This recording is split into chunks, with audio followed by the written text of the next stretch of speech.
So my name is Colin. I'm with People's Power Assemblies, and through PPA, I've joined the Reclaim Pride Coalition, and have been working to radicalize this important milestone, the 50th anniversary of the Stonewall Uprising, the Stonewall Rebellion. So today, an extension of something I've actually written. Thank you, Workers' World, for the paper. I will be expanding on to get us to, and following Leslie Feinberg, it's like, why am I here? What am I doing? That was it. Let's go to the streets now, right?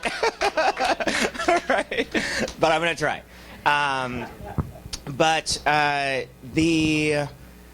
This last month, because we're doing an alternate march, People's March, we've been inundated with folks who've wanted to interview us, to talk to us about what we're doing, and I always get the same question, right? It's about, but why no police, right?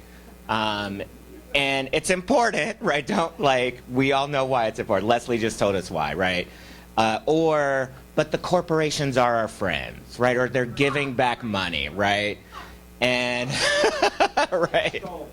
And I realized, I was like, oh, the media is just very myopic, right? They don't have a real sense of like people struggling and building movements and trying to change things, right? So they only see us as saying, we don't want police, right? That's all they see, like this finger wagging, right? Or like bad corporations, right? They don't see that this is about people's lives, right? So I'm going to talk about Reclaim Pride and really, for me and why I've been involved, a desire to kind of redirect a queer liberation movement, right? And intersect it with a wider left movement.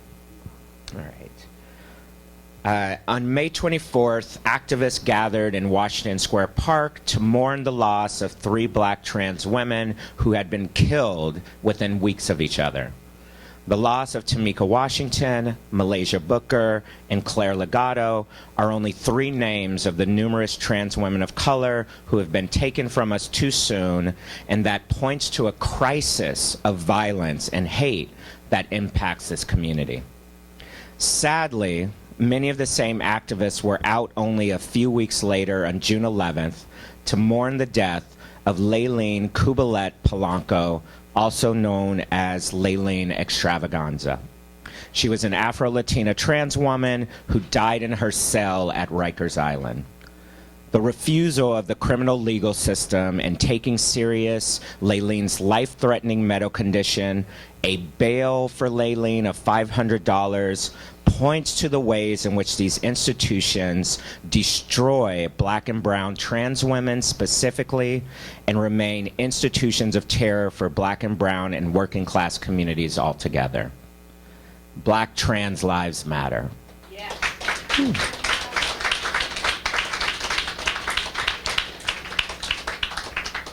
These losses, however, also point to a deeper issue in the wider LGBTQ+ community. We have failed our trans sisters of color. It is because of this failure to protect the most marginalized in our community that many of us are seeking to build this alternative march, this alternative movement to reclaim pride. With this being the 50th anniversary of the Stonewall Uprising, many of us have learned to speak of the roots of our movement in the language of anti-police violence.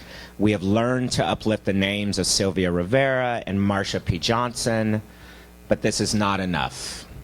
We must protect the living. We must redirect this movement.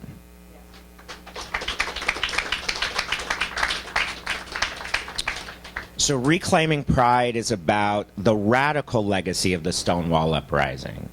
It's remembering that that legacy began in opposition to state violence, specifically anti-police brutality.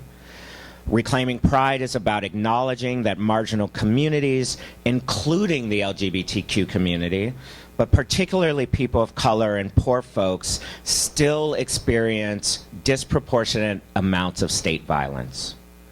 It is about recognizing that structures of power, such as capitalism, such as white supremacy, such as heteropatriarchy, themselves intersect to trap the most marginalized among us into grids of power.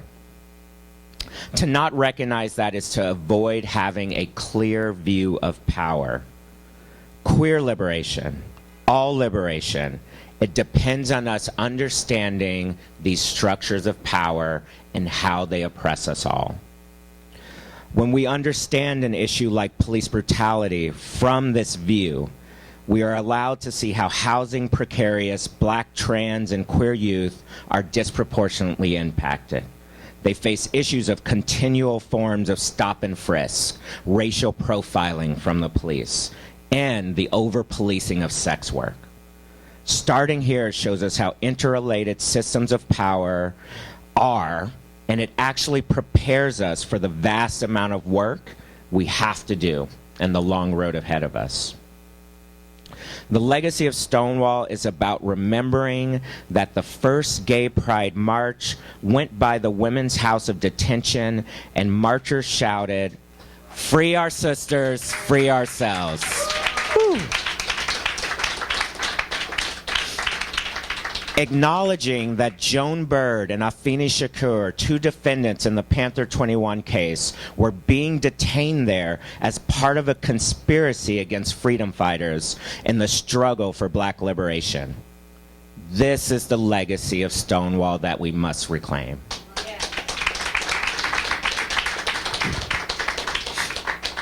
However, as New York prepares for World Pride / Stonewall 50, the entire city has become a Candyland spectacle dedicated to rainbow capitalism.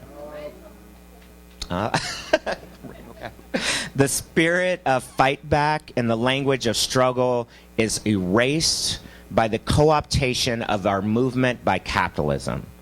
Police will be out in full force surrounding the Pride Parade and are still allowed to participate in that parade despite their threat to the oppressed. That parade will be saturated with politicians, corporations, and police, all of whom continue to use and or abuse the LGBTQ community. And Commissioner O'Neill, right? Recently apologized on behalf of the NYPD for the raid on the Stonewall Bar in '69. Sadly, it was seen by many of the most privileged in our community as a quote-unquote step in the right direction. Sadly.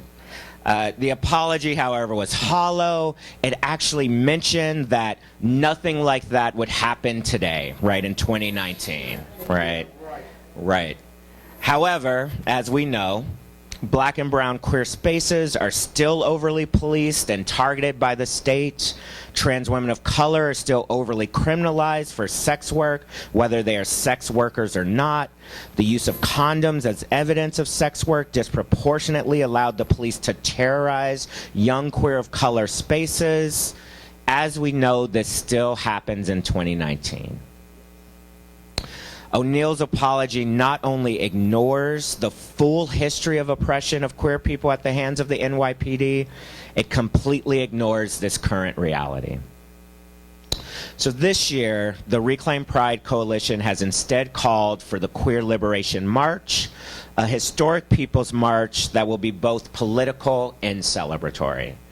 Its goal is to recenter the marginalized and to create a space in which the larger and total community can begin works towards redirecting our movement towards complete and total liberation of all of the oppressed. This march was built through coalition and in the spirit of the original uprising at Stonewall and in the spirit of intersectionality. Join us on Sunday. Woo.